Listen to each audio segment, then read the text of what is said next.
عمر مباركة وفقد موجع. Ada sesosok makhluk yang takut sekali dengan kota Mekah dan Madinah. Berbagai cara dia ingin membuat gebrakan supaya kota Mekah dan Madinah itu kalah. Dulu ada yang rajanya diabadikan dalam Al-Quran, saudari. Namanya Abrahah. Nah, yang dia dengan pasukan gajahnya menyerang kota Mekah untuk merobohkan Ka'bah.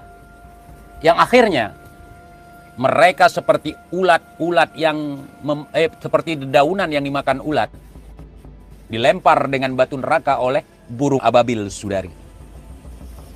Itu dari Yaman, saudari. Kalau saya ya, kalau silap boleh dikoreksi kok. Bukan Habib, saya anti koreksi. Dan yang sangat takut dengan kota Mekah dan juga Madinah itu Dajjal, saudari. Jadi kadang ada orang teriak-teriak di sini termul, mukimat atau apalah, jangan marah. Mereka itu terjal, ternak Dajjal, saudari. Jadi saya berkesimpulan, saya sependapat dengan Kiai Imad, bahkan statement ini sudah pernah saya keluarkan di depan umum. Bahwa saya tidak percaya mereka cucu Nabi dan mereka bukan cucu Nabi. Sehingga saya digelandang ke Mapolda Aceh. Kenapa? Karena isu nasab mereka sangat sensitif. Kenapa? Karena mereka bertahun-tahun, berabad-abad mencoba untuk menutup-nutupinya. Kalau ada pernyataan, kalian percaya kepada Al-Quran tapi tidak percaya kepada habaib, kalian sesat. Itu pernyataan yang sesat menyesatkan. Kalau kita percaya kepada Al-Quran, gimana mau sesat? Tapi kalau kita percaya kepada habaib, sesat dan menyesatkan. Sesat dan menyesatkan. Karena tidak sesuai dengan ajaran Islam, saudari. Larangan mengolok-ngolok suatu kaum, ya, larangan menghujat, menghina sesama Islam, saudari. Tapi TIJ kenapa menghina mereka? Saya tidak menganggap mereka sebagai Islam. Rukun imannya 7, saudari. Tuhannya Faqih Muqaddam, saudari. Anallah, kata Faqih Muqaddam. Makanya saya bilang mereka bukan Islam. Jadi kalau saya menghujat mereka, saya bukan menghujat sesama Islam. Saya menghujat musuh-musuh Islam yang mencoba menghina Rasulullah SAW, menistakan ajaran Islam, saudara, dengan membawa ajaran Datuk. Siap bela Islam, siap hancurkan musuh-musuh Allah, siap buat jadi gelandangan itu orang-orang yang mengaku sebagai zuriyah Nabi, tetapi mereka yang mengolok-ngolokkan Rasulullah dan ajaran Rasulullah SAW. Takbir, Allahu Akbar. Sekarang dunia berbalik, saudari. Ini dilakukan secara masif, betul. Sebelum saya kenal Kiai Imad, di saat saya jadi mukibin, saya sudah berpikiran untuk melawan mereka. Framingan mereka parah, ajaran mereka kacau. Berdoa kepada Umar Muhdor, meminta kepada Batu Nisan Dato, itu ajaran sesat dan menyesatkan, saudari.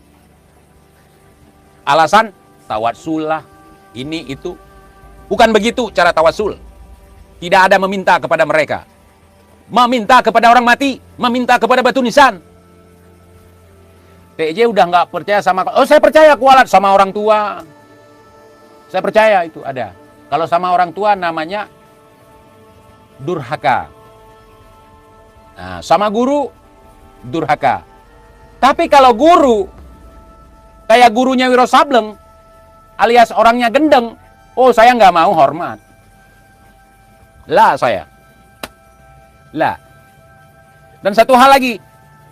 Sebenarnya saya ngasih sinyal kepada si Habib-Habib yang pernah ketemu sama saya. Saya pernah nyium tangan nggak? Nggak pernah. Nggak pernah saya cium tangan. Lagi nunduk. Dan tidak pernah bagi saya menundukkan kepala saya di depan Habib. Bol TIJ warnanya apa? Sama kayak warna bibir Bahar. Atau kayak warna cat rumah Bahar lah. Sekarang gini, mereka elu-elukan pondok pesantren mereka inilah itulah. Salah satu contohnya Al Khairat yang ada di Sulawesi. Jebolan Al Khairat itu si Bahar. Kalian mengakuinya. Baca kitab kebalik. Bagaimana kita bisa merespon dengan respon yang positif sementara alumni daripada Al-Khairat itu seperti itu? Kalian mau sidang saya dengan adat, silakan. Dengan adat boleh, dengan hukuman langit boleh, hukuman dalam perut bumi juga boleh. Nah, nggak apa-apa kalau saya.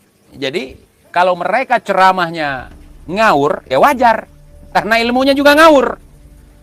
Tidak percaya habaib, walaupun percaya Al-Quran, tetapi sesat juga. Nah, itu ngawur itu. Al-Quran itu kalamullah. Al-Quran itu wahyunya Allah. Al-Quran itu sebagai pedoman bagi umat Islam. Kalau habaib, apa coba? Habaib itu apa? Ulama kah dia? Wali kah dia? Encuk Nabi kah dia? Apa? Habaib itu apa? Hewan apa itu? Jenis makhluk apa itu? Coba, habaib itu apa? Mending kita baca kitab bobo, tidak tersesat kita, daripada baca kitabnya habaib. Dikisahkan oleh orang yang mengisahkan suatu ketika, Al-Imam Faqihil Muqaddam mengusir malaikat mungkar nangkir. Mama Gufron. Hah? Aduh. Mereka menghina Mama Gufron. Sedangkan Mama Gufron, menurut saya, menurut TIJ nih, adalah jelmaan dari Al-Imam Faqihil Muqaddam. Al-Imam Faqihil Muqaddam mengusir malaikat nangkir. Al-Imam Faqihil Muqaddam bisa memadamkan api neraka dengan kelingking. Apa bedanya dengan Mama Gufron? Mama Gufron masih mending ngajak semut ngomong, ngajak ikan ngomong. Ya. Kalau mereka ngajak tiang ngomong, orang yang ngomong sama tiang di Aceh ini diklaim sebagai ODGJ. Perlu perawatan intensif di rumah sakit jiwa. Kira-kira ngomong sama semut bisa nggak? Bisa. Saya pun bisa melakukannya walaupun bukan dengan bahasa Suryadi. Eskoli wa makoli. Saya bisa ngomong sama semut, tapi semutnya nggak tahu. Saya bisa ngomong sama semut, semutnya nggak paham. Tapi kalau ngomong sama tembok itu nggak bisa. Maka disebut ODGJ. Orang dalam gangguan jiwa.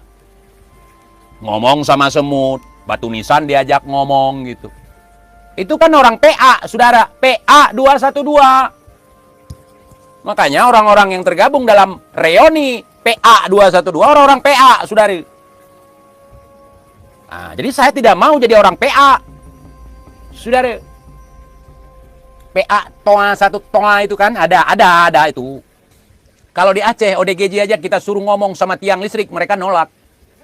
Tapi orang-orang PA yang ngakunya sudah pernah ke Tarim, Astaghfirullahaladzim, saudari. Makam Nabi Hud ditemukan dengan cara betin, saudara. Saya juga bisa ngomong. Saya ketemu makam Nabi Adam di belakang rumah saya gitu. Supaya banyak uang yang datang. Supaya banyak turis yang datang gitu. Bisa aja saya bikin gitu. Tapi nggak mau. Kenapa nggak mau? Dosa. Itu yang saya ingat selalu. Dosa. Berbohong. Berdusta. Al-khizbu la ummati. Barang siapa yang berdusta bukan golonganku, kata Nabi. Bukan umatku, kata Nabi. Apalagi cucunya. Cucu Nabi kok dusta. Umat aja tidak diakui. Kalau dusta, sudah. Iya, undur-undur Tarim dianggap cucu Nabi. Lucu kalian. Undur-undur Tarim kalian anggap sebagai pejuang. Parah kali. Al-Imam Faqihil Muqaddam mi'raj sehari 70 kali. Al-Imam Faqihil Muqaddam itu tokoh fiktif. Kalau saya caci maki, nggak akan marah dia. Kenapa? Karena nggak ada orangnya.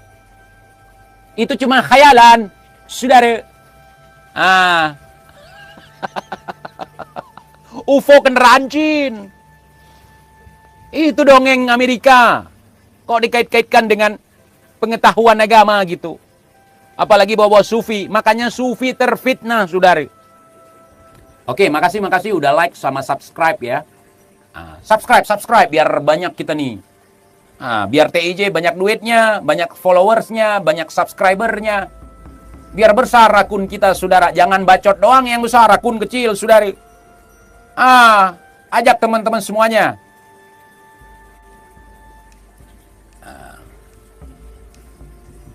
Dan si Kori itu bukan kualat sama habaib, saudara. Nah, jadi kalau orang yang dicaci diem, dihina diem, diolok-olokin diem, itu bahaya orang seperti itu. Kalau orang tiap kali ngajak perang, ngajak ini, itu nggak takut kita. Karena standar orang seperti itu, kita bisa jengkal dia. Bisa menjengkal pemikiran dia itu. Itu orang nggak punya apa-apa. Nggak punya apa-apa. Kiai Imat tidak mengkualatkan orang. Malah Kiai Imat minta sama saya, tolong bang si Kori, untuk si Kori jangan dibahas katanya. Jangan dibully katanya. Orang udah meninggal. Luar biasa. Kalau ono, bully saudara, framing dia mati kualat saudara. Kalau Kiai Imat melarang saya.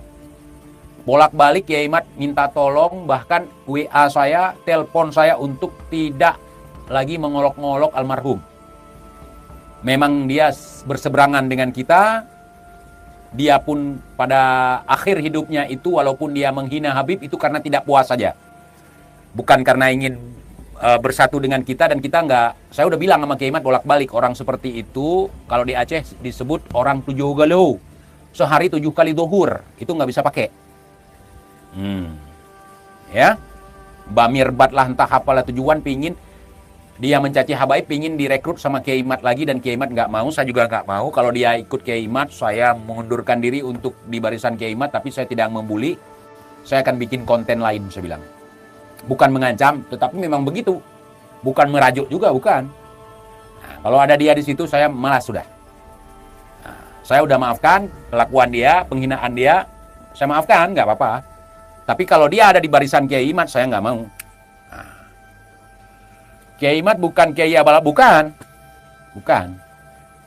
Yang cucu Nabi abal-abal justru Kiai Imat yang membeberkan gitu. Kalau beliau Kiai abal-abal, nggak mungkin beliau tahu cucu Nabi abal-abal, saudari. Jadi Kiai Imat itu sebenarnya sudah melakukan apa yang menjadi teori Imam Muna. Ya. Jika antum ingin diakui sebagai zuriyah Nabi, verifikasi. Ya, kan kitab-kitabnya, bawa manuskripnya, dan tes DNA, saudara. Jangan marah-marah, jangan emosi. Itu sudah dilakukan oleh Kiai Imat. Karena yang melakukannya Kiai Imat, seorang kiai yang luar biasa. Masya Allah, saudari. Banyak yang kejang-kejang. Banyak yang memframing, menghina, apapun ceritanya. Saya tetap tidak akan terpengaruh dengan bani odong-odong, saudari. Gitu, saudari, ya. Dari situ aja kita sudah tahu karakter orang munafik. Karakter orang munafik itu ngomongin orang bisa, giliran dirinya sendiri nggak terima. Buat syarat, ini, itu, segala macam. Giliran syarat itu balik ke dia nggak terima. Itu orang munafik, nggak perlu diikutin yang begitu. Nah, jadi hati-hati. Makanya digelari Imam Muna, alias Imam Munafik. Saudara, masa kalian nggak tahu Imam Muna itu apa?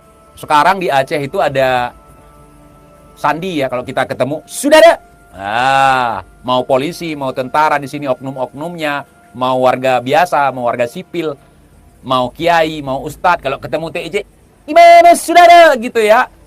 Bukan TJ diceramahi, bukan TJ diusir dari Aceh. Justru mereka menyambut baik. Saudara, kalau saya masuk warung kopi, takbir saudara, kayak tadi. Kalian tahu maknanya kan? Berarti mereka nonton, saudara. Saya bawa bantuan, ada orang kenal saya. Saudara, antum sudah datang, saudara. Masya Allah, antum mana? Buka sepatunya, saya mau cium kaki antum, katanya. Ya, kita ketawa, saudara. Jadi begitu.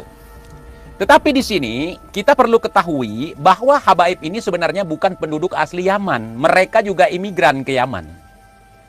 Karena mereka nggak punya lahan yang subur, nggak punya tempat yang menarik seperti di Indonesia yang punya pantai pasir putihnya, punya danau yang bening, saudara, punya cewek yang bening, saudara, sehingga mereka ceritakan dengan cerita-cerita goib, keajaiban-keajaiban yang tidak kasat mata, saudari.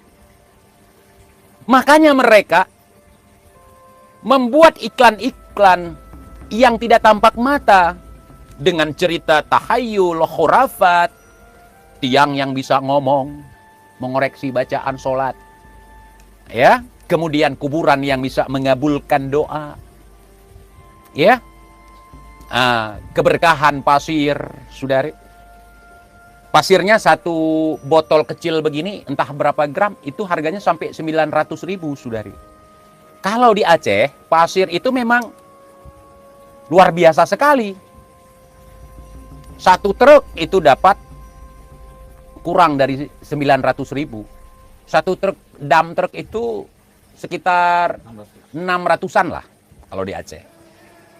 Nah, manfaatnya sangat besar sekali. Bisa membangun masjid, bisa membangun surau, bisa membangun rumah ibadah, bisa membangun rumah. Artinya, menghadapi penipu ini kita udah luar biasa-biasa. Luar biasa-biasa, bukan cuma biasa. Sehingga tidak masuk ke kami bahwa ada pernyataan dari golongan scammer yang mengatakan, kalau ente percaya Al-Quran tapi tidak percaya habaib, ente sesat. Ana tidak percaya itu. Nah, itu gimana ya saya bilang ya? Itu sangat jauh sekali perbandingannya gitu. Dan nggak layak dibandingkan habaib dengan Al-Quran. Jadi beda, sangat beda sekali. Antara siang dan malam aja itu masih jauh sekali. Nah, gitu ya. Nah, perbedaannya seperti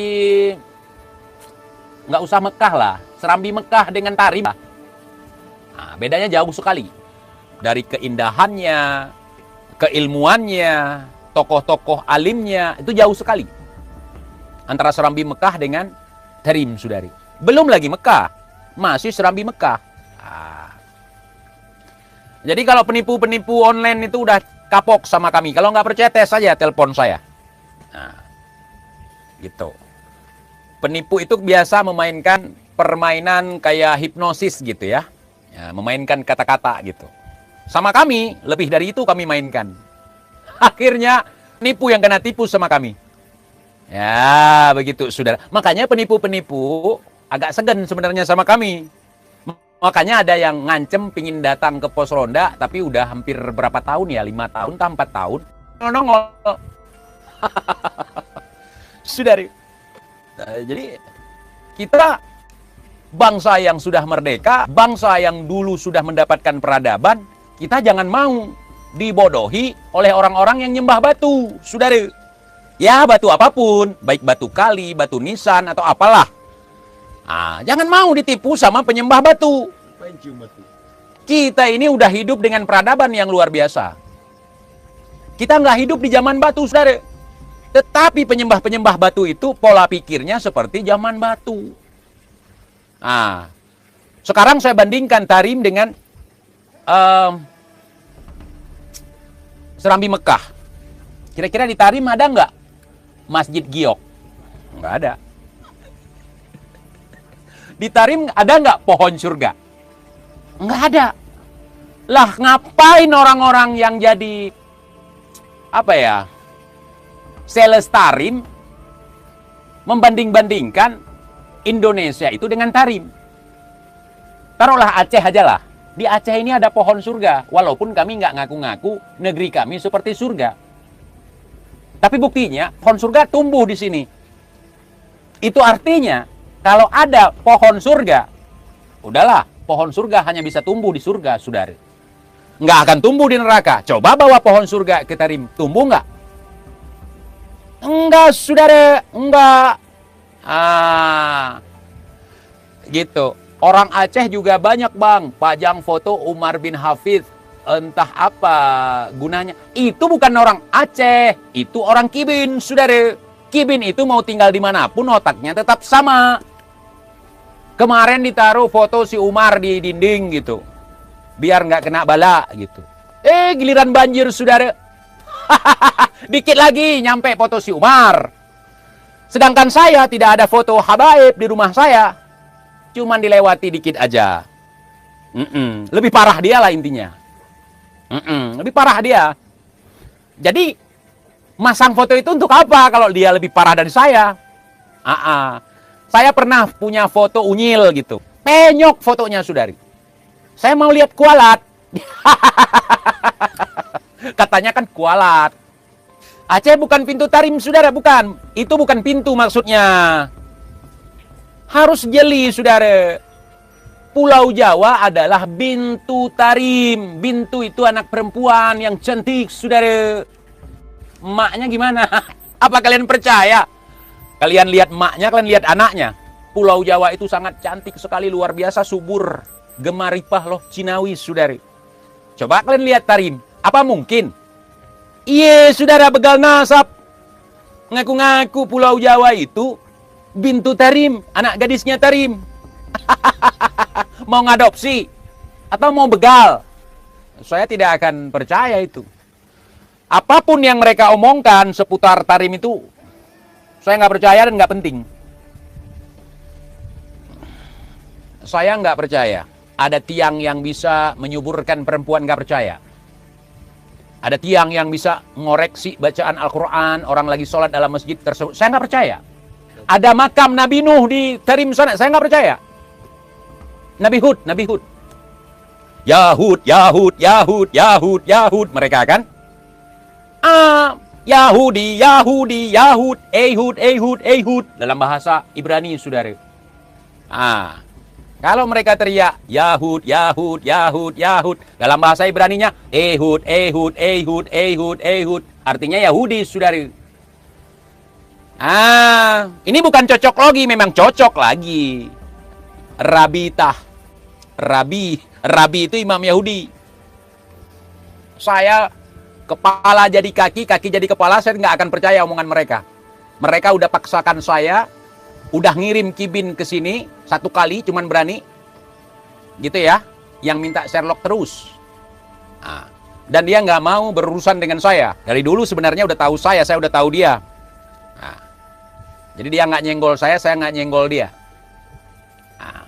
Masalah saya nyenggol yang di seberang sana tuh, para habaib itu bukan urusan dia, saya udah bilang gitu.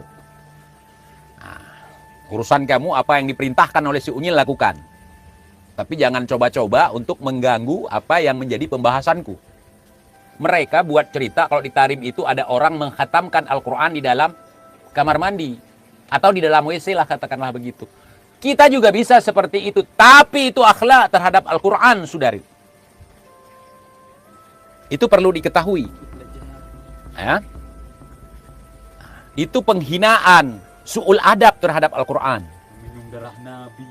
Udah bahas itu. Habib dan Umi telah meminum darah Rasulullah. Itu apaan itu? Sedangkan Rasulullah mengatakan bahwa darah itu haram untuk dikonsumsi, saudari. Darah bekam itu di masa Rasulullah. Sekarang di mana darah Rasulullah? Tinggal ambil darah itu aja, tes DNA. Sedangkan untuk minum aja ada, masa untuk tes DNA nggak ada? Sampel DNA Rasulullah nggak ada.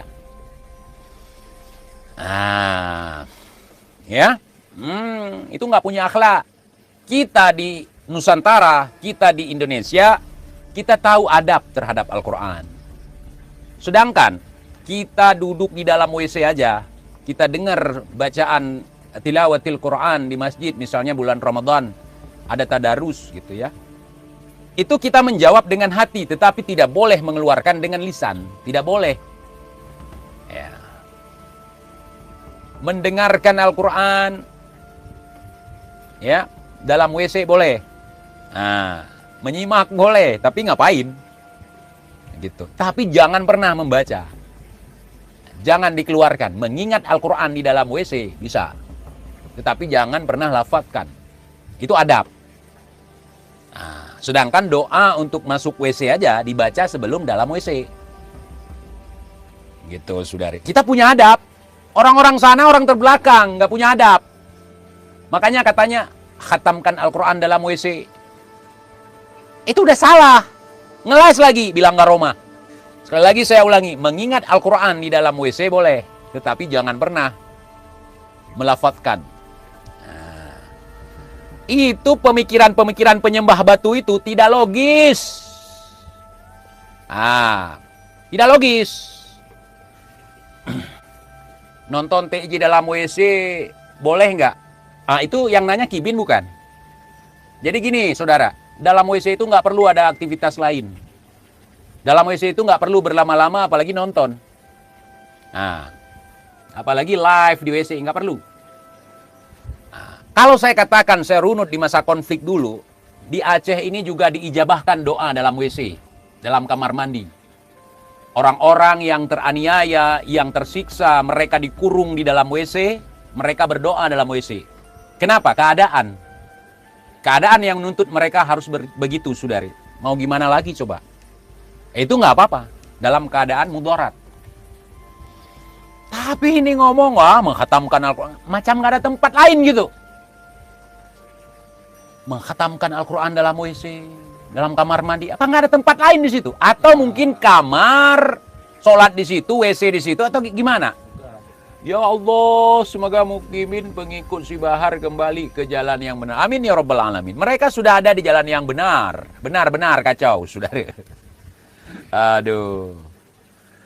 Jadi kita kembali ke si Bahar yang sudah mau minta maaf gitu. Ya. Itu salah satu tanda bahwa mereka tidak lagi singa. Karena selama ini Kibin-Kibin menganggap mereka singa. Ternyata mereka itu hanya undur-undur dari tarim, sudah. Ya, manjang-manjangin rambut, ngecat pirang biar kelihatan seperti singa. Ya, singarang, singamuk. Aduh. Atau mungkin raja singa. Kalau itu saya setuju, si Bahar raja singa setuju saya. Nama penyakit, bukan nama hewan, saudara. Singanya jadi kucing. Bukan kucing. Curut bersorban, saudara. Curut itu bau. Si Kumar bau, si Alwi bau, si Sodik bau, si Faisal pengacara Robitoh Alawiyah itu bau. Semua mereka bau badan. Saya ini kerja di Comberan, di rawa-rawa, di sungai, di parit misalnya, gotong royong atau bersihin selokan gitu. Tapi nggak pernah bau badan seperti bau setan 7 rupa. Ngakunya cucu Nabi, darahnya bisa dicium katanya. Ya, bisa nyium darah mereka, wangi Rasulullah katanya. Pas pelukan nama TIJ, bau tengik, saudari. Ya. Kalau kuncen sumur bau apa bang? Bau paralon. Kalian tahu bau paralon?